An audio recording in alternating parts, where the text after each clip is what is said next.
כשאור פוגש חומר, המסר העיקרי, אפשר למצק אותו אולי במילה אחת, תתפרקו, אבל עכשיו ההסבר למה.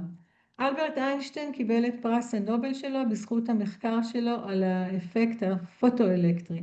מה שהוא גילה זה שכשאור פוגע במשטח מתכתי, הוא יכול לשחרר ממנו אלקטרונים. הנובל הגיע לעובדה שלא מדובר בעוצמת האור, אלא בתדירות האור. תדירות עברה סף מסוים, המתכת כמו התכווצ'צ'ה מבפנים ועשתה איזשהו רה-ארגון במבנה הפנימי שלה, מה ששחרר אלקטרונים החוצה. מה שאני למדתי במהלך עשרות שנות חקירה שלי עם תודעת היקום, זה שתהליכים פיזיקליים לרוב אינם מוגבלים רק לחומרים דחוסים כמו מתכת למשל. מבחינתי העצמי השלם שלנו, אני עוצרת רגע כדי לחבר, העצמי האישיותי פוגש את העצמי הנשמתי. אני קוראת לזה העצמי האינטגרטיבי. והוא מורכב ממסה אנרגטית קריטית שיכולה להיות לא פחות דחוסה ממתכת. מפני שאנחנו מביאים איתנו פעם אחר פעם בכל מעבר חיים סוגיות שהן רגשיות, תפיסתיות, מנטליות, אבל הן בעצם סוגיות נשמתיות שלנו.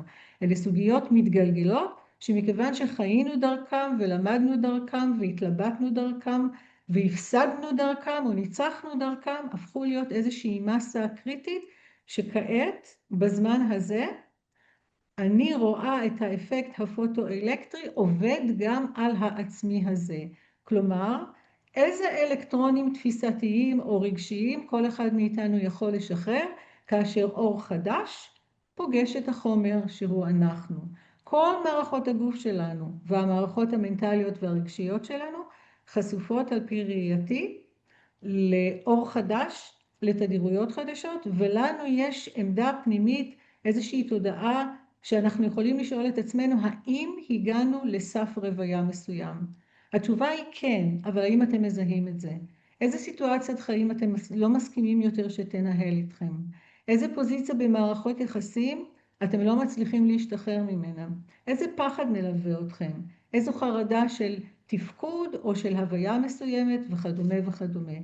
לא רק אנחנו נחשפים לאור הזה שמפרק בתוכנו אלמנטים בסיסיים שמלווים אותנו המון המון זמן, יש כאן שאלה של במה הפירוק הזה שונה מתהליכים רגשיים, פסיכולוגיים, שגרתיים, שהאישיות יודעת לעבור ועברה לאורך הזמנים.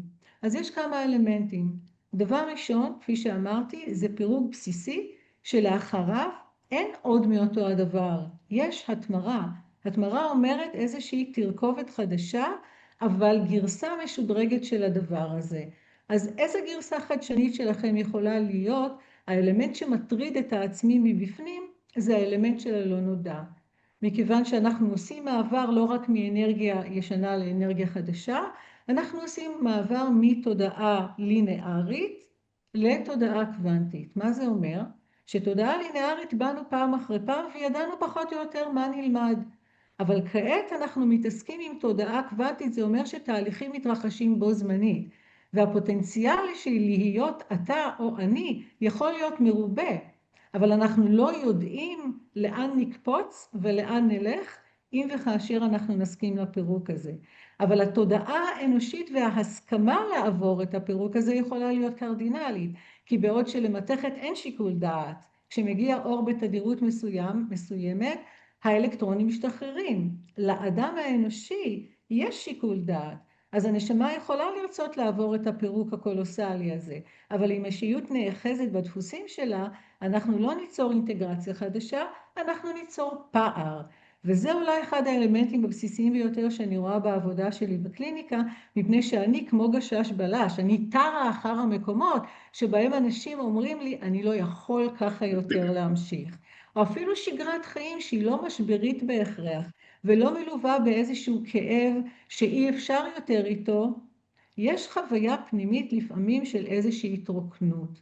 חוויה של איזשהו ריק פנימי, שאנשים אומרים, אני לא יודע מה הדבר הבא, וזה לא מכיוון שנורא רע לי או נורא קשה לי, אלא פשוט אני מבולבל מהמציאות עצמה. אור חדש אופף גם את המוח שלנו, כל מרכזי החישה שלנו, הרגשות שלנו והתחושות שלנו, זו מערכת עצבית שפועלת על חשמל שזז ממרכזי חשיבה למרכזי רגש. חישבו רגע, אפילו בשניות האחרונות שנותרו לי, אם כל זה נחשף לאור שלא הכרנו קודם ועובר שינויים טרנספורמטיביים. איזה חוויית עצמי יכולה להיות? איזה זיכרון שהדהד יכול להתפרק? איזה פוטנציאל להגשמה או ביטוי של העצמי יכול להיות הגרסה הבאה והמשודרגת שלכם? הקושי העיקרי הוא כמובן שאנחנו לא יודעים. אנחנו לא יודעים מה יכול להתפרק, ואנחנו גם לא נדע לאן נקפוץ אם נסכים לפירוק. אז בפעם השלישית אני שואלת אתכם היום, האם תסכימו לפירוק? תודה. תודה רבה לדוקטור ליאורה בירנבאום, שמחברת לנו בין הפיזיקה לפסיכולוגיה או להתנהגות האנושית. באמת